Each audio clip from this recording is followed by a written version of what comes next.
Assalamualaikum warahmatullahi wabarakatuh. Selamat datang kembali di video pembelajaran muatan PPKN. Kita sudah masuk di tema baru, tema 7, di subtema 1. Intinya adalah kita akan menganalisis keragaman sosial budaya masyarakat Indonesia. Sudah siap nggih? Sebelum jauh-jauh menganalisis keragaman budaya, kita cari tahu dulu apa sih itu budaya. Budaya itu adalah segala sesuatu yang dihasilkan oleh akal budi manusia. Nah, wujud budaya itu ada 3. Yang pertama, bisa berupa gagasan atau ide. Oke, jadi sudah jelaskan sebelumnya ya. Budaya itu tidak selalu melulu tentang misalnya kesenian, tentang baju daerah, tidak. Pola hidup, kebiasaan hidup, ide itu juga termasuk budaya. Karena apa? Karena dihasilkan oleh akal budi manusia dan diturunkan dari satu generasi ke generasi selanjutnya. Oke, balik lagi ke wujud. Wujud yang pertama adalah berupa gagasan atau ide, misalnya berupa norma. Norma itu aturan ya, aturan. Sistem kepercayaan, hukum adat, dan lain sebagainya. Contohnya itu digambar, kalian bisa lihat. Itu adalah salah satu contoh wujud budaya berupa ide, berupa hukum adat, hukum cambuk yang masih hingga saat ini masih diterapkan di Aceh. Jadi Aceh itu sistem apa? Sistem apa ya, perundang-undangannya kalau tidak salah itu namanya konun. Jadi perundang-undangannya berbasis Islam, di mana hukuman yang diberikan pun juga mengacu ke hukum-hukum Islam. Salah satunya adalah hukum cambuk di Aceh. Berlaku hanya di Aceh dan sudah disetujui juga oleh pemerintah nasional kita. Yang kedua, wujud budaya yang kedua adalah berupa tindakan. Misalnya berupa upacara adat, atau bisa juga berupa seni pertunjukan. Misalnya di gambar itu ada satu upacara adat bernama Tedak Siten. Itu untuk bayi yang baru pertama kali berjalan. Biasanya itu dilakukan di suku-suku Jawa biasanya. Nah, wujud budaya yang ketiga adalah yang seperti anak-anak pikirkan mungkin ya, berupa pakaian adat, senjata tradisional, alat musik, lagu, itu berupa benda ya. Contohnya bisa anak-anak lihat di gambar. Itu beragam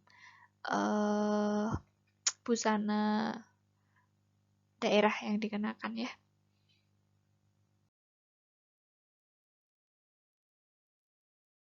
Apa sih keragaman budaya Indonesia? Apa yang beragam?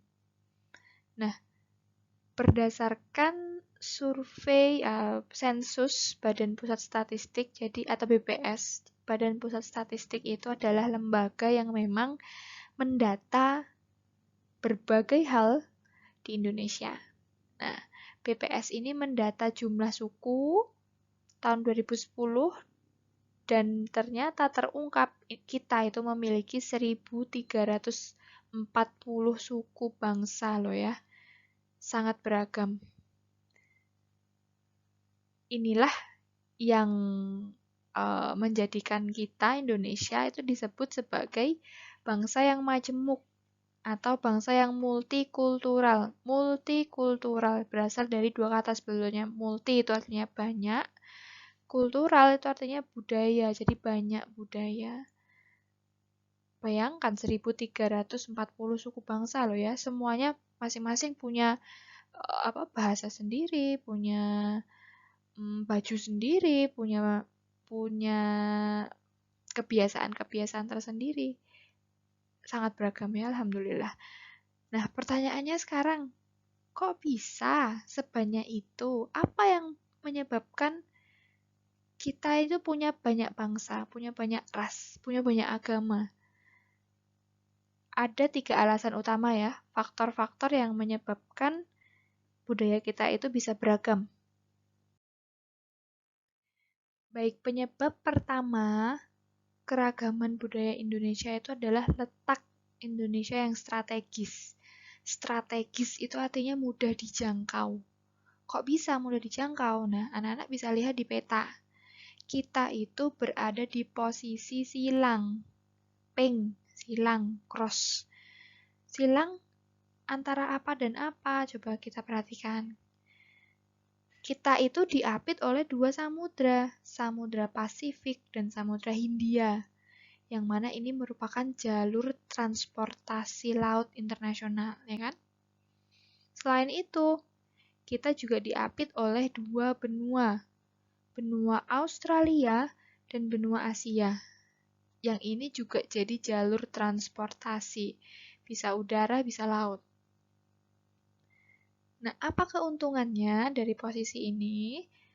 Kita, Indonesia, itu dilalui jalur perdagangan internasional sejak zaman dulu masa penjajahan. Nah, dengan hal ini, sejak zaman dahulu, dari zaman pedagang India atau Gujarat ya, Persia, Cina, Eropa, itu sudah terbiasa lalu lalang melewati kita, karena kita di tengah-tengah nih ya, di posisi silang ini ya. Banyak bangsa asing yang entah itu singgah sementara atau bahkan menetap untuk berdagang. Nah, lama-kelamaan mereka ini memberikan pengaruh kebudayaan mereka, kebudayaan asingnya. Mereka mempengaruhi kita. Termasuk penyebaran agama di Indonesia pun itu dipengaruhi juga oleh jalur perdagangan internasional ini. Agama Hindu-Buddha dulu dibawa oleh pedagang dari India. Konghucu dibawa pedagang dari Cina. Untuk Islam itu dibawa pedagang dari Gujarat. Persia, dari Persia.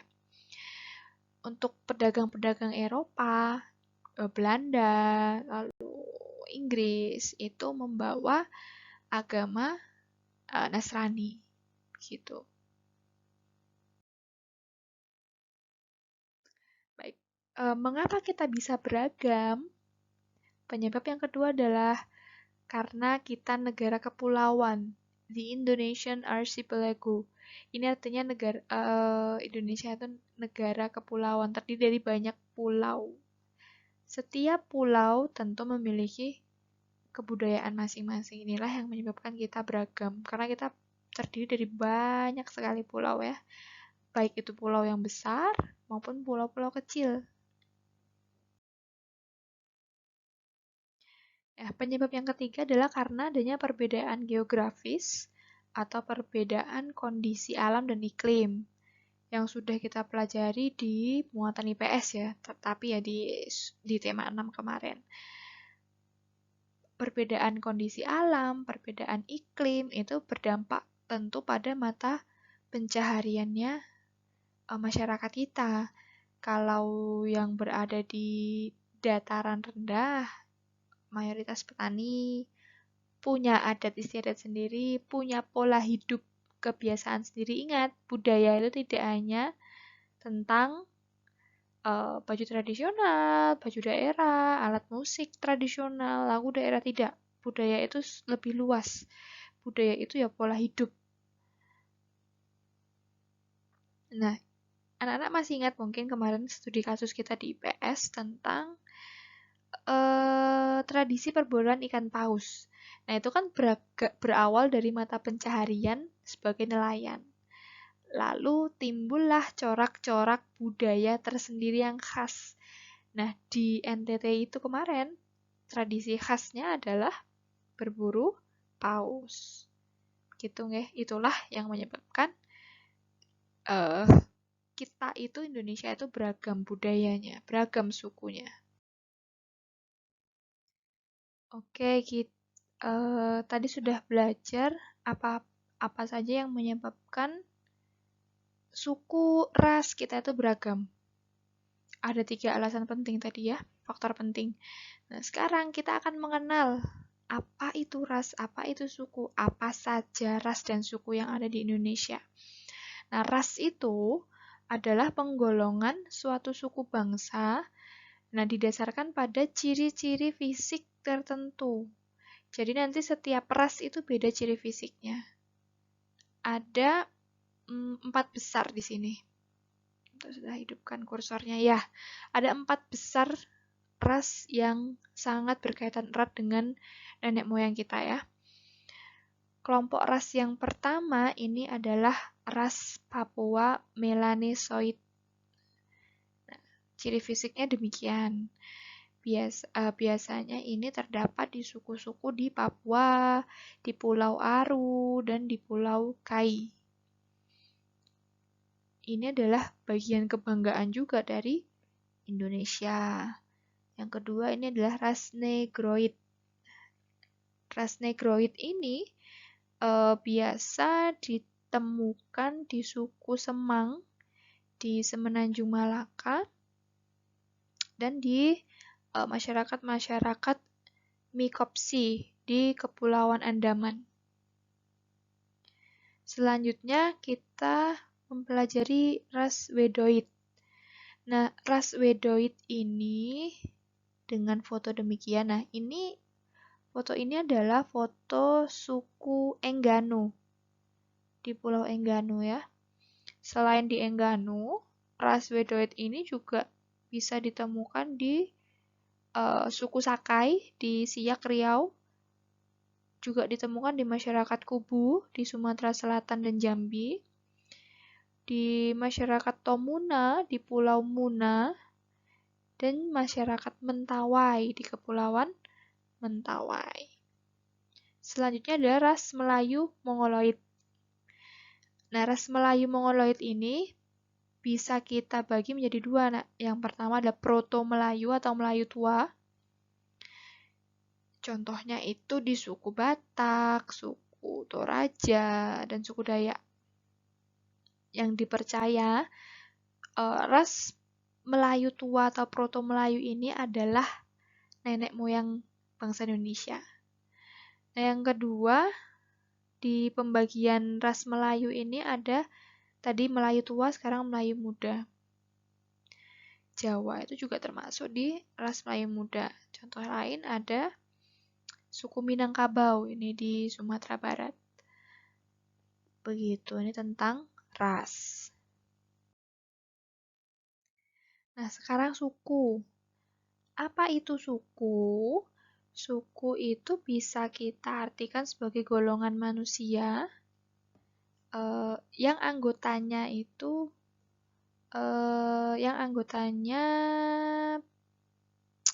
menganggap bahwa mereka itu sama. Mereka itu identik, mereka berasal dari garis keturunan yang sama. Begitu. Nah, suku itu bisa kita pelajari berdasarkan pulau. Di Pulau Sumatera ada suku Aceh, suku Nias, suku Minangkabau, suku Palembang, dan ada banyak suku lainnya tentunya ya yang tidak tercatat di foto ini. Kalau di Kalimantan ada suku Dayak, ada suku Kutai, suku Pasir, suku Bajau, suku Banjar. Di Sulawesi itu ada suku Makassar, suku Banjar, Bugis, Mandar, Toraja, Bentong, Kajang, Luwu, Konjo Pegunungan, suku Enrekang, dan suku Duri. Oh, berarti yang paling banyak di Sulawesi Ustazah. Belum tentu. Ini belum mencakup semua suku yang ada di Indonesia. Ingat tadi ada berapa? 1340, maaf nak. 1340 suku. Bayangkan kalau ditulis di foto yang nggak muat. Lalu ini di Kepulauan Maluku ya, ada suku Loloda. Kecil pun banyak sukunya loh ternyata. Suku Mabah, suku Mangole, suku Manipa, suku Weda, suku Wemale. Kalau di Papua ada suku Arfak, Asmat, Bauzi, Dani, dan suku Korowai.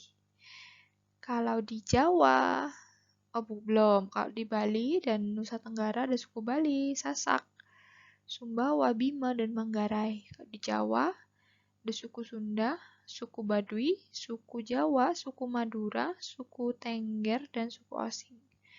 Kalian suku mana? Pertanyaannya. Nah, boleh kita kuiskan. Dari 1340 suku, seperti yang sudah bilang di awal, setiap suku itu berbeda. Apa sih perbedaannya? Pertama, adat istiadatnya berbeda, meliputi upacara adat dan kebiasaan hidup yang lain. Contoh, untuk kebiasaan hidup ya, cara berbicara deh, cara berbicara. Kalau suku Batak, itu cara berbicaranya tegas, dengan intonasi yang tinggi, seperti seakan membentak-bentak. Beda 180 derajat dengan kita, suku Jawa. Suku Jawa halus, nggih. Putri Solo ya. Pelan. Pokoknya seperti bumi dan langit lah dengan Batak ya.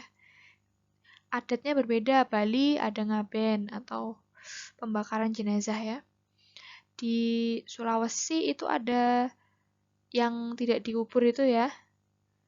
Dan masih banyak lagi adat istiadat masing-masing suku. Bahasa tentu, bahasa satu dengan yang lain berbeda. Orang dalam satu pulau saja bahasa Jawa, lalu bahasa Jawa Tengah Ngapak, bahasa Sunda itu sudah jauh berbeda ya. Apalagi jika kita bandingkan dengan pulau yang lain, tentu berbeda-beda dan sangat beragam tentunya. Lalu perbedaan di sistem kekerabatan. Ingat tadi saya bilang, suku itu didasarkan pada garis keturunan.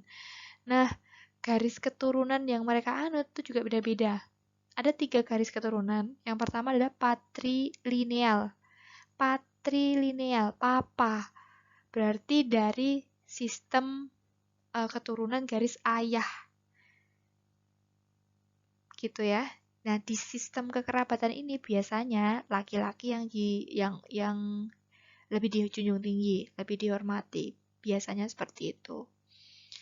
Contohnya ini dianut oleh suku Batak. Yang kedua ada matrilineal, mama. Sistem keturunannya dari garis ibu. Yang suku-suku itu dari garis ibu ya. Ingat tadi suku kan berdasarkan keturunan.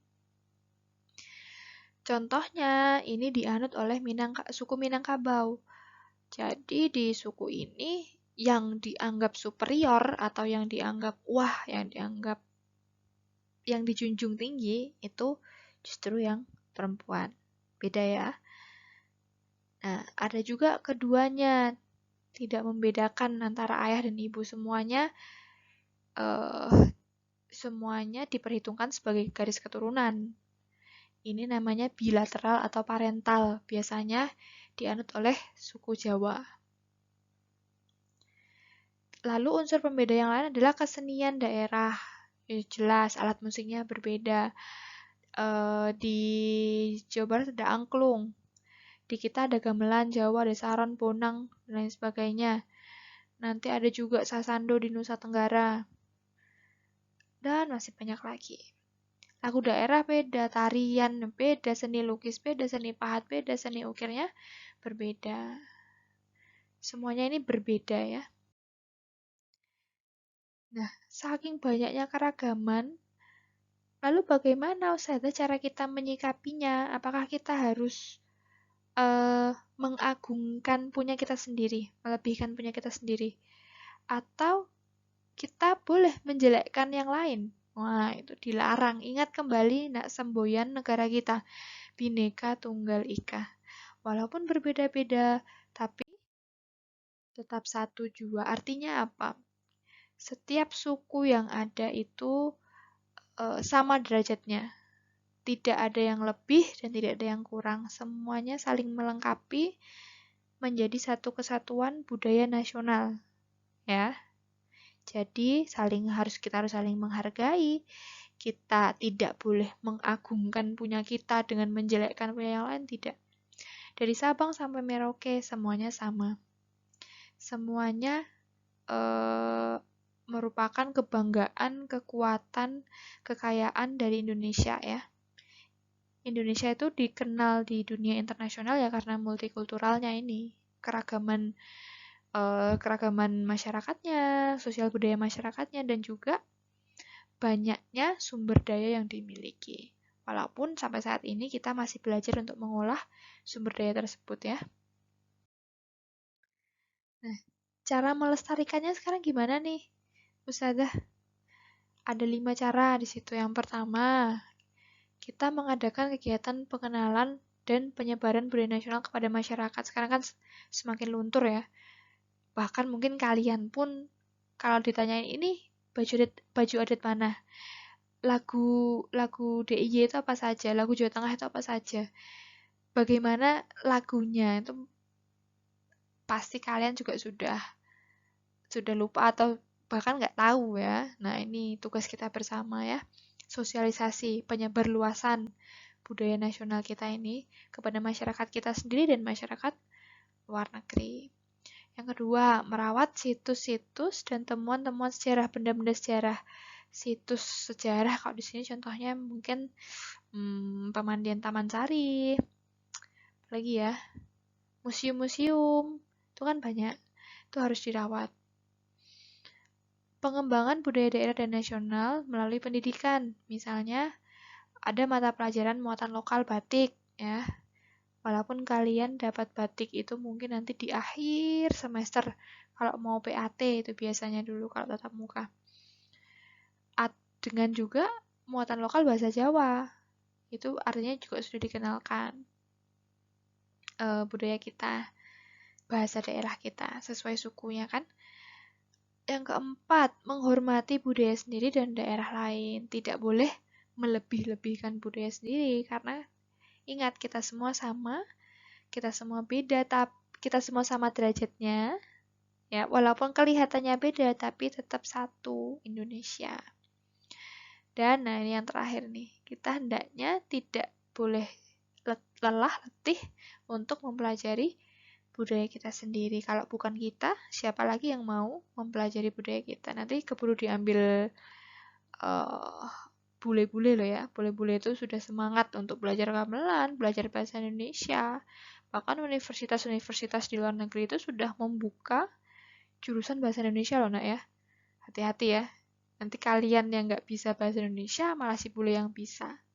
Loh, Ustazah berarti nggak penting ya belajar bahasa Inggris? Ya penting. Bagaimana cara kita menyebarluaskan budaya kita ke masyarakat internasional kalau kita nggak bisa bahasa Inggris? Itu bahasa komunikasi universal sekarang ya. Kita belajar sedikit demi sedikit dengan tetap berjati diri sebagai bangsa Indonesia. Baik, kurang lebihnya sudah mohon maaf. Setelah menyimak video ini wajib komen. Kalau ada pertanyaan boleh via WA, Google Classroom, atau di YouTube ini juga. Selamat mengerjakan tantangannya. Salam sehat, salam semangat. Wassalamualaikum warahmatullahi wabarakatuh.